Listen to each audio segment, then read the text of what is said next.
मागील 10 वर्षापासून एमआयएमचे वाहन सुसाट पळत होते. 2024 लोकसभा निवडणुकीत एक स्पीड ब्रेकर आले. भविष्यात पुन्हा ही गाडी वेगाने जाईल. एका पराभवाने कार्यकर्त्यांनी खचून जाऊ नये. उलट येणाऱ्या निवडणुकांमध्ये आपण पुन्हा ताकदीने लढणार आहोत. विधानसभा निवडणुकीत पक्षप्रमुख म्हणतील त्याचे आपण इमानदारीने काम करू, असे आवाहन माजी खासदार इम्तियाज जलील यांनी कार्यकर्त्यांना केले. बुडी लेन नेहरू भवन येथील पक्षाच्या कार्यालयात एका कार्यक्रमाचे आयोजन करण्यात आले होते. जलील यांनी पराभवानंतर सर्वप्रथम आपल्या घरासमोर कार्यकर्त्यांना मार्गदर्शन केले होते. त्यानंतर सार्वजनिकरित्या शनिवारी त्यांनी आपली भूमिका मांडली. निवडणूक संपलेली आहे. आता कोणी काम केले आणि कोणी केले नाही हे उणे-दुणे काढू नका. पुढे काय करायचे याचा विचार करा. माझ्याकडून चुका झाल्या असतील त्याबद्दल मी जाहीर माफीही मागतो. काहींनी आरोप केला की इम्तियाज यांच्यात अहंकार संचारला होता. या आरोपात काहीच तथ्य नाही, यावरही त्यांनी भाष्य केले. 2019 लोकसभा निवडणुकीत एक सहकारी पक्ष आपल्यासोबत होता. यंदा तो सोबत नसतानाही आपण 3,40,000 मते घेतली. ती पराभूत झाल्याचे नागरिकांना मोठे दुःख आहे. देशभरातून फोन येत आहेत. आपल्याकडे कालपर्यंत एक पद होते, ते आज राहिले नाही. इतकेच, बाकी काहीच फरक नाही. ज्याची आई हयात आहे त्याने आईची काळजी घ्यावी असा सल्ला त्यांनी दिला. उसके बाद से ही मैं चाह रहा था आप लोगों से मिलूं, आप लोगों से बात करूं और आप लोगों का तहे दिल से शुक्रिया अदा करूं। एक बात आप लोग अच्छी तरह से समझ ले, अगर हमारा ईमान पुख्ता है, अगर हमें इस बात का यकीन है कि दुनिया में जो कुछ भी होता है वो अल्लाह की मर्जी के बगैर नहीं होता है, अगर ये यकीन हमारे अंदर है तो आप मेरे बहुत सारे वो बयानात तकरीर के दौरान आप सुनिए, जब मैं आपको ये कहता था कि मेरा और आपका काम ये है कि हम मेहनत करेंगे, शिद्दत के साथ मेहनत करेंगे और नतीजा जो भी हो हम ऊपर वाले पर छोड़ेंगे, अल्लाह पर छोड़ेंगे। नतीजे जिस दिन आए,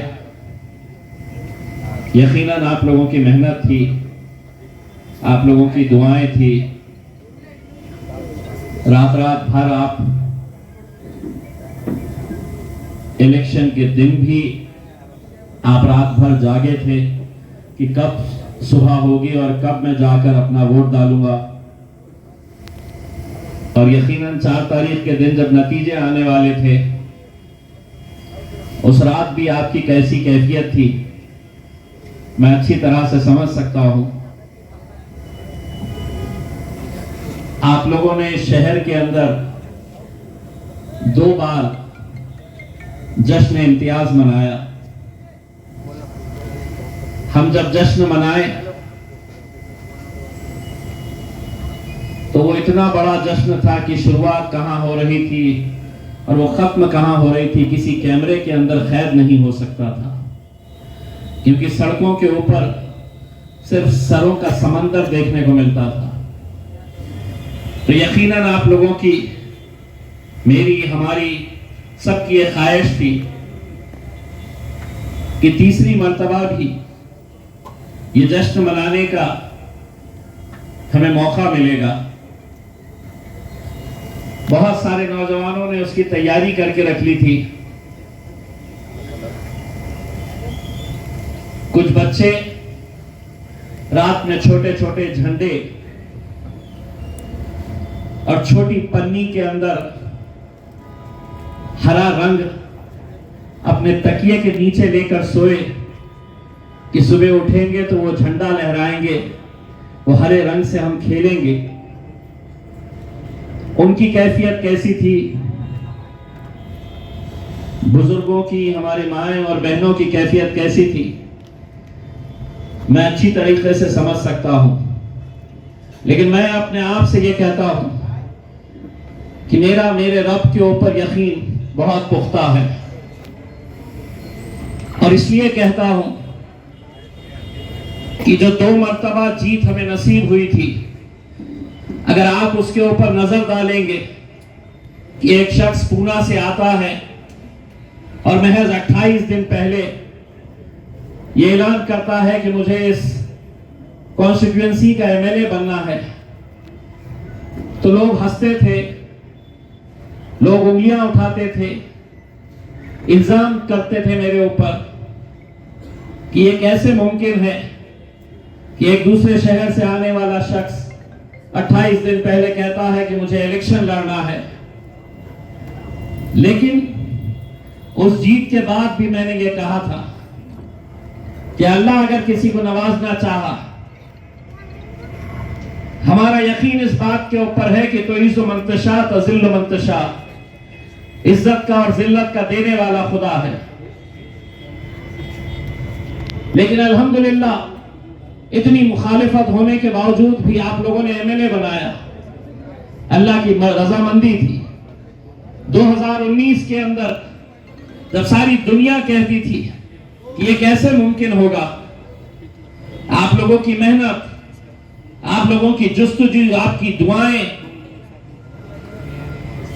और अल्लाह की रजामंदी कि 2019 के अंदर सिर्फ महाराष्ट्र ही नहीं बल्कि 7 अलग अलग राज्यों से जहां पर एक भी मुसलमान एमपी चुनकर नहीं आया, तो 2019 के अंदर हमारे दलित भाइयों ने, हमारे मुसलमानों ने हमें एमपी भी बनाया। 2024 सभी लोग जानते थे कि ये इलेक्शन उनके लिए कितना अहम था। तो सारी साजिशें जितनी भी रची गई थी, क्योंकि 2019 के अंदर जब किसी को यकीन नहीं था कि हम जीतेंगे तो हम जीते, 2024 के अंदर नेचुरल है, राजनीति है, पॉलिटिक्स है, हर एक ने अपने तौर के ऊपर सारी साजिशें रची कि किस तरीके से गिराया जाए। 3,41,000 वोट हासिल करना अकेले वाहिद हमारी पार्टी, किसी का कोई सहारा नहीं, अपने बलबूते के ऊपर हम मैदान में उतरे, ये जानते हुए कि एक तरफ उद्धव ठाकरे की शिवसेना है, कांग्रेस है, शरद पवार की राष्ट्रवादी कांग्रेस है, सत्ता में रहे, पैसे से लबालब, दूसरी तरफ एकनाथ शिंदे की शिवसेना, भारतीय जनता पार्टी और अजीत पवार की राष्ट्रवादी कांग्रेस, 3 पार्टियां ये तरफ, 3 पार्टियां ये तरफ, और हम अकेले मैदान के अंदर उतरे। उसके बावजूद भी हमारा यकीन बड़ा पुख्ता था कि हम पूरी ताकत के साथ लड़ेंगे, उतरेंगे मैदान के अंदर।